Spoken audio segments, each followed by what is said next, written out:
This is a demo of MakeFace, a tool that takes a real-world face photo and maps it onto a UV texture compatible with MakeHuman, an open-source 3D avatar creation platform.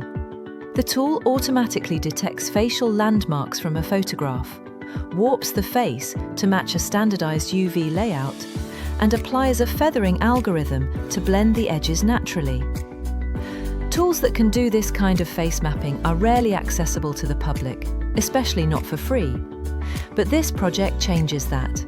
With just a few clicks, you can upload a photo, choose an ethnicity-based UV template, adjust feathering, and export a texture.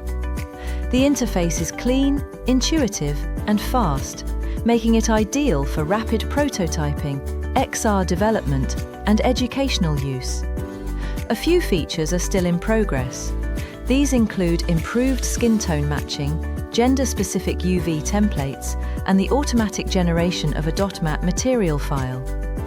I plan to open source this tool for the MakeHuman community